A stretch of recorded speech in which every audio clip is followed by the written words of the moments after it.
Bom dia. Hoje é um dia muito bonito, né? Dia 12 de dezembro de 2016.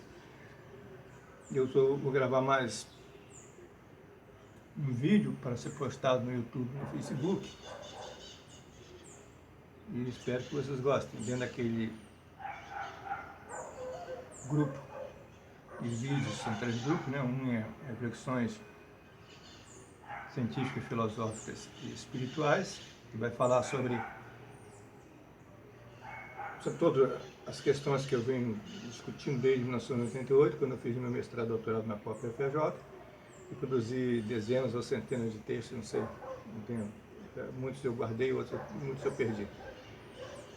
E o outro grupo de vídeo será sobre o divã do professor Bernardo, não é uma espécie de brincadeira, mas sério, onde eu vou mostrar o meu lado do conhecimento psicológico do comportamento humano. Um pouco, né? Eu não sou psicólogo, mas trabalhei nessa linha de pesquisa na própria FJ e, portanto, e também desenvolvi trabalho dentro da UERJ, no encontro de psicologia, e fui premiado, fui referenciado com um dos melhores artigos na UERJ, em 1995, 96, por aí, dentro de um grupo de psicólogos, de estudantes de psicologia. E outro grupo seria sobre a metodologia da pesquisa científica material espiritual. Por que eu falo metodologias? Que tem a racional analítica, que eu desenvolvi no mestrado e doutorado, né, e a sintética intuitiva também desenvolvi no mestrado e doutorado na COP UFRJ. Então, me sinto capaz de falar sobre esses dois assuntos, tanto no plano material, concreto, né, palpável, utilitário, econômico, político e econômico, em todos os sentidos da nossa objetividade, nossa sensibilidade racional analítica, quanto também no plano sintético intuitivo, que é o plano espiritual, que assim denomino, porque pode ter vários nomes, né? O próprio Einstein disse que o objeto não está ligado ao seu significado, a menos que tenha uma experiência sensível. Isso é vivido num sistema epistemológico que faz essa união. Ou seja, a palavra água não é molhada, né? A palavra Deus não cura ninguém e não modifica nada. Ou seja, tem que ter a vivência, tem que ter a experiência sensível para que a gente possa unir tanto o que observa com aquilo que é observado e ter seu significado e sentido profundo para a gente. Não adianta o discurso. Por isso que a conduta é mais importante do que a palavra, né? Não adianta a gente falar muito e não ser coerente com aquilo que a gente prega. Então hoje eu vou falar sobre 2 temas muito interessantes, né? Um é a Universidade dos Meus Sonhos e o outro que eu coloquei aqui, a liberdade do voo do ser. Uma reflexão muito interessante e vale a pena a gente discutir. E por que a Universidade dos Meus Sonhos? Porque nós estamos hoje passando uma crise de percepção, segundo Fritjof Capra, e uma crise de valores também. Né? Não é à toa que está acontecendo esses movimentos no Brasil, sociais, né? A corrupção, né? A Lava Jato, as universidades, a educação é cada vez mais sucateada, né? As universidades sucateadas, não tem verba, tanto do ensino fundamental até o superior. O Brasil passa uma crise muito grande, não só no sentido da questão econômica de investimento, mas também na qualidade da formação dos nossos mestres que vão ensinar nossos jovens. Claro, tem gente muito competente aí, não quero botar todo mundo no mesmo saco a farinha, né? Mas tem muita coisa feita aí à base do capitalismo, né? O aluno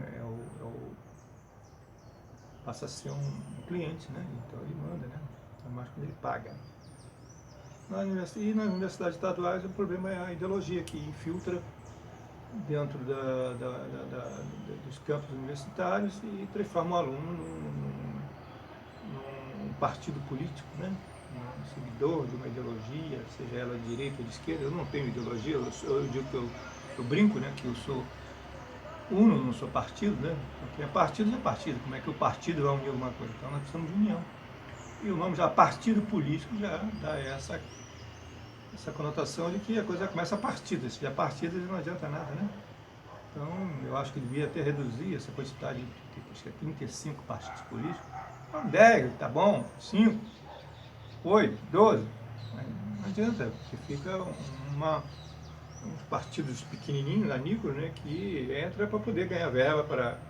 Né, fora a Lei Rouanet, né, que eu tenho lá minhas críticas, tem gente séria dentro do meio artístico que está se beneficiando a sociedade, mas tem gente que está enriquecendo com essas leis, né, que foram criadas por esses políticos, que são vendidos, a maioria, com raras exceções, e criam leis para poder depois ter o retorno na sua negociata. Então, mas eu não quero entrar nessa polêmica. Eu vou discutir então sobre a Universidade dos Meus Sonhos, porque a educação e a cultura para mim é fundamental no mundo que deseja ser civilizado, ser um mundo pacífico, um mundo onde todos tenham direitos iguais, oportunidades iguais, e tenham saúde, educação, paz, né? E tem sua casa própria, tem o seu dinheirinho para pagar lá as suas dívidas, né? Que é justo, né? Pagar seu aluguel, comprar seu carrinho, né? Não precisa ser um carro novo, mas um Fusquinha, não importa, né? Porque ter uma vida digna e oportunidade para todos, né? Seja preto, branco, amarelo, vermelho, não importa. Índio ou não importa. Todos têm oportunidade e para isso precisamos de uma democracia, não no sentido que nós estamos hoje utilizando, porque a palavra democracia foi desvirtuada há muitos e muitos anos, desde a época dos gregos. Naquela época não existia democracia, né? As mulheres não votavam, nem os escravos e estrangeiros não votavam. Então, era o ideal. E como ideal, nunca houve democracia pura ou representativa, e hoje chama-se de coalizão, que é essa corrupção aí, né? Coalizão chama-se corrupção, ou democracia de corrupção, né? O cara vota no governo, apoia o governo, mas em contrapartida recebe por trás, né, toda uma fortuna. Mas vamos esquecer isso aí e vamos discutir o meu texto, né, que é uma reflexão, e espero que vocês compartilhem também e gostem, né? Não tenho a pretensão de dizer a verdade das verdades, porque essa verdade é indizível, ela pertence ao Criador, não tem a menor dúvida. Então eu jogo minha semente e depois saio fazer as minhas coisas que tenho que fazer diariamente, e de noite eu durmo com a minha consciência tranquila que eu participei e ajudei aqui no YouTube, no Facebook, as pessoas, os jovens, né, que estão aí na universidade, nas escolas, e podem passar esse vídeo na sala de aula, vai ser muito bem. E pedir para refletir os alunos, né, quem sabe, né? Já tive vários textos meus que foram levados para dentro de sala de aula. Não é agora que eu escrevo, não é agora que eu falo. Quem me conhece sabe que eu escrevo desde 1988, quando eu tive minha crise espiritual do amor divino, né? E não parei. Eu parei em 2013 por causa dos cânceres que começaram a aparecer. Fiquei depressivo, mas graças a Deus me recuperei e agora estou em acompanhamento médico, né? Claro, né? Então, um outro dia eu falarei sobre a relação do chakra cardíaco e o timo, desafiando os médicos a pesquisar essa relação, porque eu não tenho a menor dúvida que o problema está no amor e na glândula timo. O amor do chakra cardíaco e a glândula timo, porque ela está ligada ao sistema imunológico. Então, quando o chakra cardíaco não está funcionando direito, que é o chakra do amor, aquele que sai luz do peito, que também saiu em mim, em Jesus Cristo, em 88 eu tive essa experiência do Cristo, né? Então, a glândula timo não funciona direito, o sistema imunológico fica baixo, portanto, as bactérias, vírus, qualquer micro-organismo ataca o sistema imunológico do ser humano e adoece e depois, de sequência, sofre e morre. Então, se a gente estudar essa relação, os médicos, né, os pesquisadores, né, que eu não sou médico, então não é agora que eu vou fazer um curso de medicina, né? Eu estou com 64, né? Daqui a pouco eu estou, né, embarcando para outra vida, então talvez não dê tempo, se tiver forças. Mas vou continuar pesquisando essa linha entre saúde, ciência e espiritualidade, né, para poder dar minha contribuição. Então vamos ao texto chamado Universidade dos Meus Sonhos, que é um ideal de universidade que eu gostaria de ver implantado no Brasil e no mundo. Há mais de uma década participei de dois grupos que estavam discutindo nomes e propostas para desempenhar o cargo de reitor da Universidade Regional do Cariri. Na Universidade Regional do Cariri é a URCA. O URCA lá do Ceará, no Crato, nos Brasileiros do Norte, né? A reitoria fica no Crato, onde nasceu o Padre Cícero, o Padre Cícero, famoso, adoro ele, né? E também os nordestinos, né? Tem ele como um santo, e é verdade também, ele é um santo. E já no final de uma noite senti uma vontade imensa de escrever sobre a universidade que gostaria de ajudar a construir um dia, quem sabe. Nessas reuniões me posicionei como uma pessoa que não tinha compromissos com homens, mas com propostas sérias, éticas e sensíveis. Sinceramente, gostaria de um dia poder pertencer a uma universidade holística, humana, ética, participativa, ou seja, uma universidade que contemple a esperança, o compromisso com a verdade que liberta o homem da sua condição racional e instintiva. Em outras palavras, uma universidade voltada tanto para a diversidade do saber quanto do suspiro gostoso do viver. Uma universidade que não negue essa realidade pragmática, utilitária, funcional e corporativa. Não tem como negar isso aqui. Mas que também não fique escravo e submisso aos valores ditados pela consciência moral capitalista. Gostaria de pertencer e ajudar a construir uma universidade que se sustente por uma base ética, amiga e fraterna, onde todos que estão nela possam se sentir verdadeiramente responsáveis pelo destino da humanidade. E que essa humanidade seja, de fato, a totalidade da vivência de cada ser vivo, humano e o seu meio ambiente. Gostaria de construir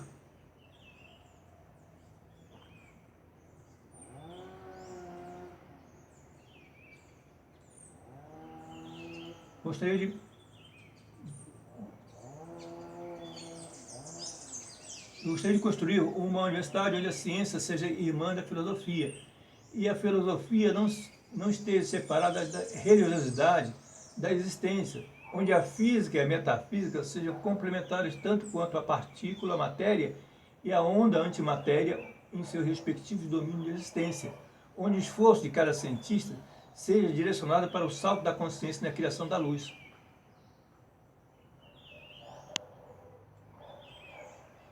Da luz, da sabedoria, onde cada aluno participe com a intenção voltada para o crescimento da vida e da sua preservação em todas as suas dimensões e lugares.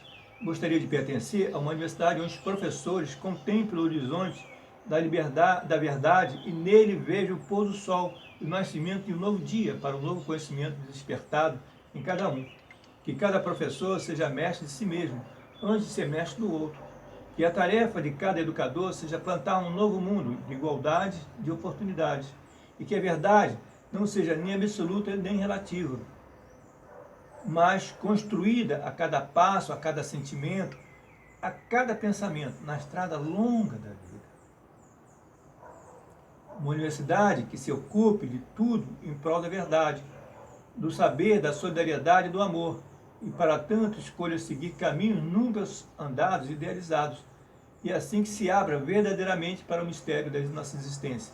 Uma universidade aberta para a multidimensionalidade do ser e a interdisciplinariedade do saber, e, portanto, multidisciplinar, de fato, na teoria e na prática.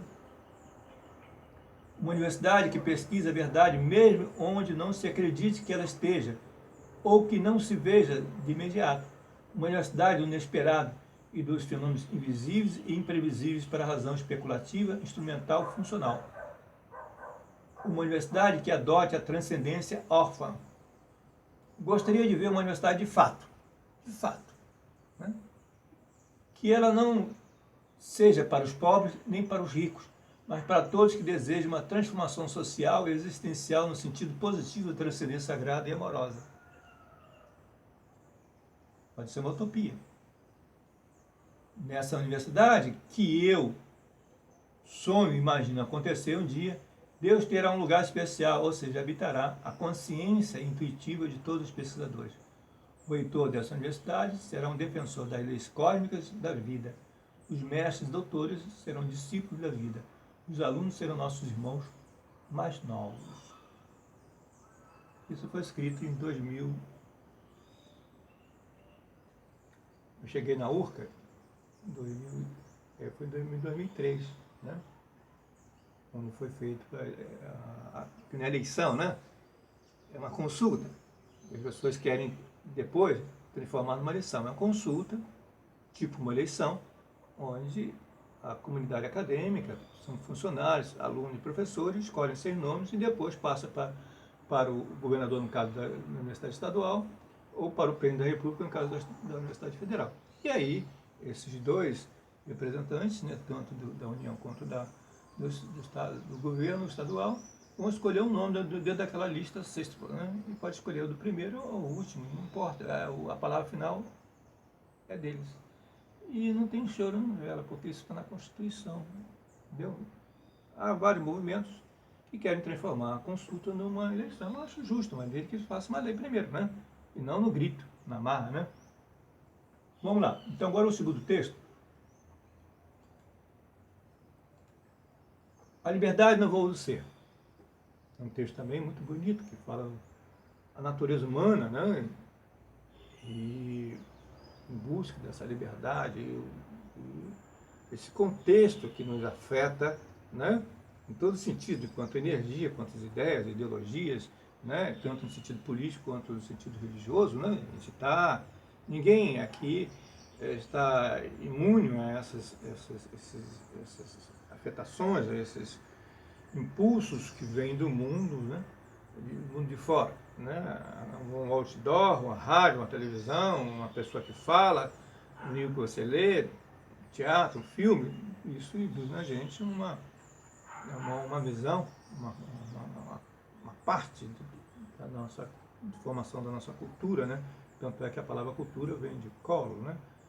Participo passado, participo futuro, é cultura, né? Leia, como é que é o nome desse? É um intelectual político que escreveu Dialética da Colonização. Alfredo Bose, né? Parece que depois eu vejo, cuidado o nome dele. Está na minha tese de mestrado e doutorado. Muito interessante, onde ele vai discutir essa questão de cultos e cultura. Cultura é o sentido de igual cultura, né? Orgânica, né? Você planta semente. Só que a cultura é um sentido que nós conhecemos quanto manifestação que vem do mundo de fora, na nossa consciência, ela também é uma semente. Então, o professor em sala de aula, né, o pastor, o padre, quem quer que seja, o político, ele joga uma semente na consciência do outro. Então, ele está fazendo uma cultura. Né? Daí a palavra colo, né, que é do latim, parece? Isso, que é do latim, participo passado, participo futuro, cultos e cultura, de onde vem a palavra culto e cultura. Então, é aquele trabalhador, né, que semeia. A ideia ordinária é essa, né? Interessante que a palavra trabalho não existia na Grécia Antiga, né? Existiam vários nomes. A palavra trabalho está ligado a sofrimento, né? Tem duas conotações de trabalho, né? Uma é para farreadora de cavalo, que dá sofrimento, e a outra, a questão foi que essa palavra trabalho que é da Idade Média. Depois eu vejo com cuidado essa discussão, que eu tenho um texto sobre isso. Né? Mas ela tem dois viés, né? Trabalho no sentido de dor, que é a ferradura do cavalo, e o outro no sentido da produção dele. A liberdade no voo do ser. A sociedade moderna se intitula como sendo a rainha da liberdade. Os países ditos democráticos se dizem livres para planejar, organizar e executarem o plano diretor dos seus projetos sociais, políticos e econômicos. Vivemos num mundo veloz e acelerado. A cada dia que passa, sabemos menos o que acontece à nossa volta. São tantas as mudanças e decisões distantes que não sabemos que próximas decisões de fato devemos tomar hoje. A parte se perde num todo veloz, dinâmico e em transformação. O dia da manhã é uma incógnita. Temos que contar na equação do tempo linear. O ontem já se foi, o ontem já se foi. E o agora é aqui sem percebermos o sentido de sua orientação. A Terra gira no seu próprio eixo invisível. O homem gira em torno de sua capacidade de percepção indefinida. Tudo gira e tudo vibra no encantamento sem fim. O sentido de valor final se confunde, e nos confunde na grande maré de ondas de trabalho, produção e consumo. Acordamos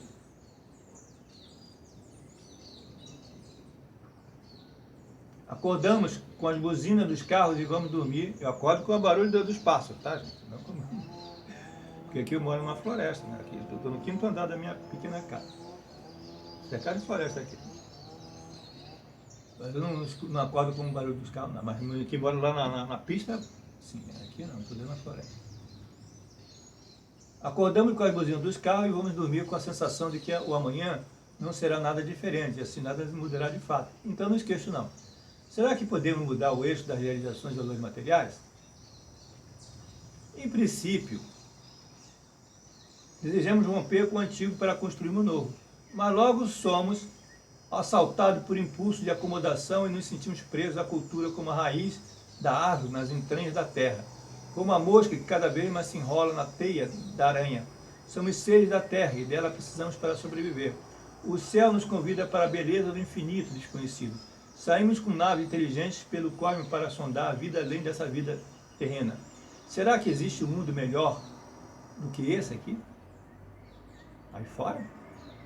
Eu acho que só a gente vive aqui nessa terrinha aqui, tem um grãozinho de areia numa praia? Não acredito não. Se existe, aonde encontrá-lo? Em que direção no infinito devemos buscar?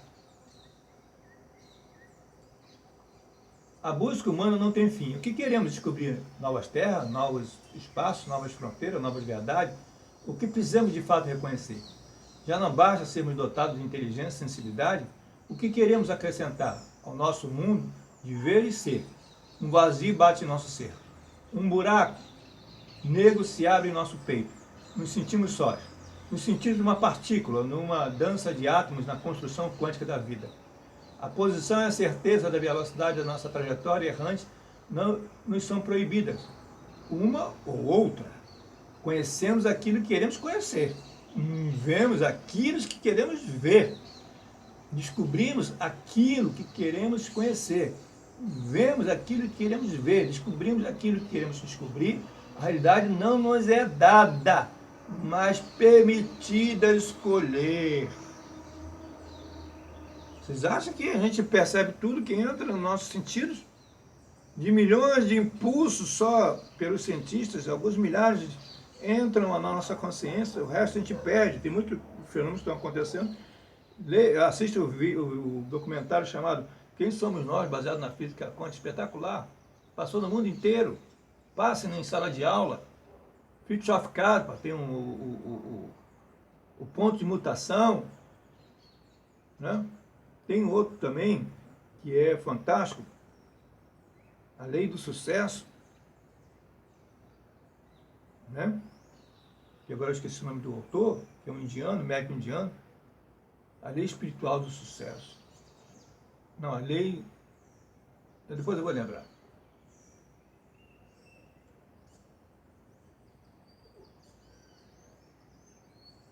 O que escolhemos, seremos. Não existe padrão, não existe modelo, não existe fórmula, não existe mapa.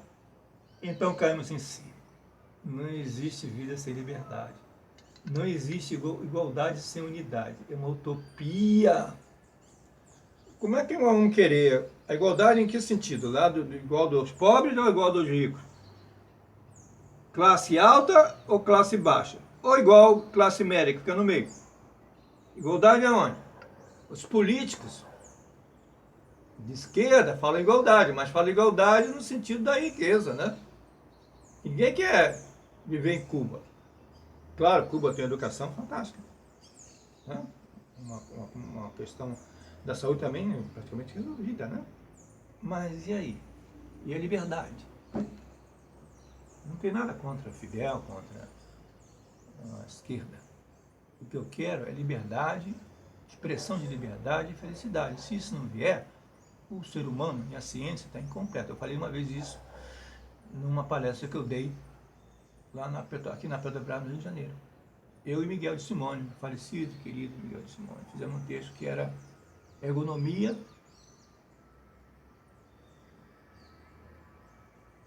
a ergonomia da emoção. Foi publicado no Congresso Internacional no Canadá. Teve uma briga, porque teve um sujeito que analisava os artigos científicos, discordou do nosso must, dever, que era obrigatoriedade, e ligou para o UFRJ pedindo que a gente tirasse o verbo must, porque dava um sentido obrigatório. Aí eu e o Miguel batemos o pé, Mário Vidal queria, o professor Mário Vidal queria atender o pedido do americano, e nós não aceitamos, e foi publicado com o verbo must, no sentido de obrigatoriedade, que a ciência deve mesmo mudar. E a ciência é incompleta, e todo partido político, toda a ideologia é incompleta, se não levar o homem à felicidade.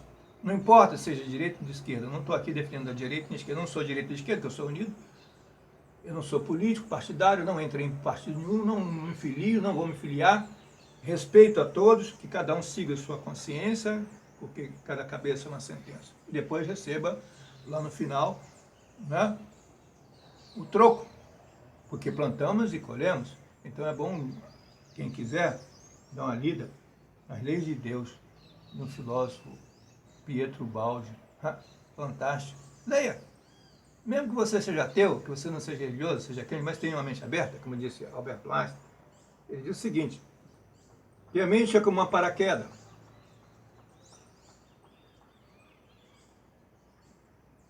Né? Só abre quando está aberta.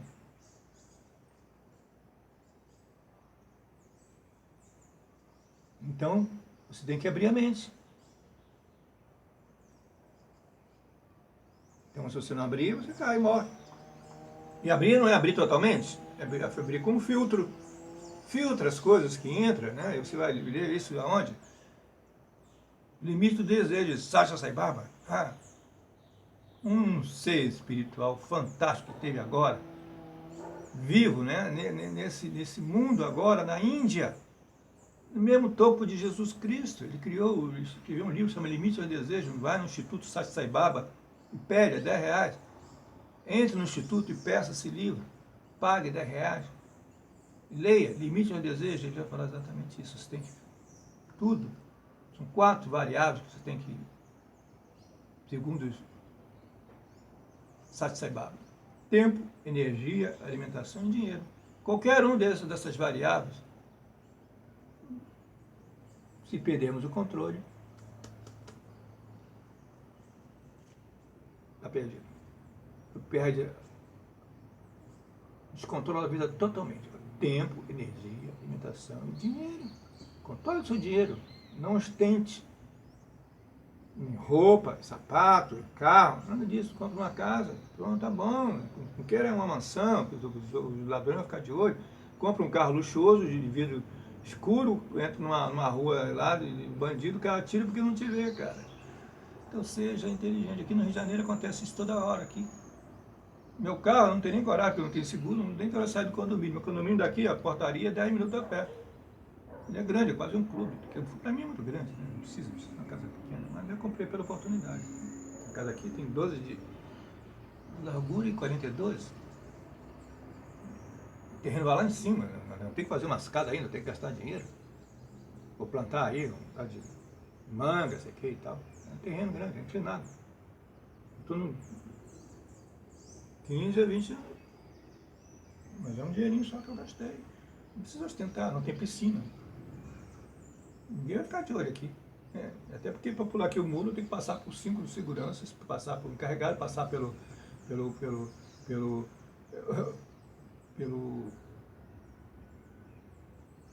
síndico, que é policial, ele é delegado da Polícia Federal aposentado, né? E acho que nunca esqueceu de apertar o gatilho, mas eu não defendo essa ideia de matar bandido.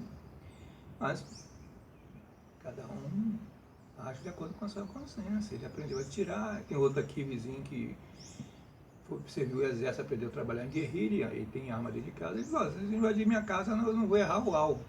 Então aqui não pula não. 30 anos ninguém pulou.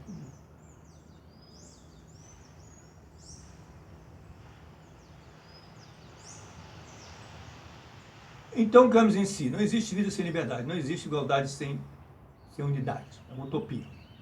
Né?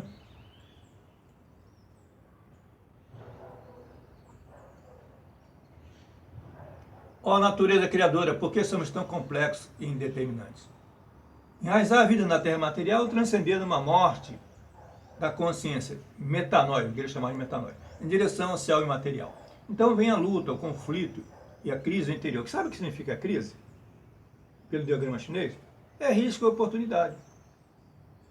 Nem toda crise, o melhor momento da pessoa, aqui entra um pouco, eu estou fugindo da área do grupo de reflexões filosóficas, né?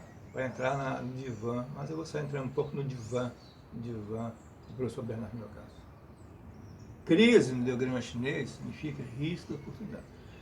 No campo da metodologia da pesquisa espiritual, é o ponto-chave. Por quê? Porque nesse campo de ciência, o risco, a oportunidade de você encontrar o Criador diretamente, teste a teste. Chama-se Raja Yoga, que eu sei fazer muito bem, mas tenho receio de ensinar. Porque se a pessoa vai lá em cima, mas trata a fera da consciência espiritual, se encanta e quer ficar lá, ele vai parar no hospício. Então, crise tem esse aspecto, essa conotação. Ela dá a oportunidade de você levar até a consciência de Deus. Mas tem o risco de você ir para o hospício. Você fica doidinho, você perde a consciência humana, a razão. Isso não é bom. Por isso que chama-se guru. Guru, isso significa luz e consciência. Ou seja, aquele que leva a luz à consciência. É o mestre, é o sábio, é o professor espiritual. Que é muito valorizado na Índia. Na Alemanha também. Aqui no Brasil, o pessoal dá soco em professor, dá rasteira, ameaça de morte, não acontece nada. E o pessoal é mal pago, igual a escolinha do pessoal. Um salário desse tamanhozinho, desvalorizado. Em país aí mais avançado, o professor é o professor mais valorizado que existe. Alguém adquiriu uma profissão sem professor? Alguém conseguiu um curso superior, mestrado, doutorado sem professor? Não. Eu também passei. Nasci pronto, acabado. O próprio Jesus também, acredito eu, que ele, aos 13 anos ele vai numa caravana e vai para a Índia. Depois ele volta com a sabedoria da ciência espiritual. É claro que a igreja, com todo respeito, né, na Idade Média, não foi agora, manipulou essa ideia de Jesus. Mas Jesus foi um yogi, um grande sábio, que dito eu, o maior de todos, junto com Buda e Sati Sai Baba, né? Não houve igual a ele. Ele foi um grande yogi. Yoga, que significa, né? Yoga. Aí o pessoal fala errado aqui no Brasil. Yoga, porque o O é fechado em sânscrito. Eu fiz 3 anos de sânscrito. Então vamos falar direito primeiro, né? Até um professor meu uma vez de yoga quis pedir a gente na sala que a gente falasse sânscrito direito, ele falava errado. Eu corrigia ele em sala de aula, depois eu acabei saindo. Mas tudo bem. É yoga, né?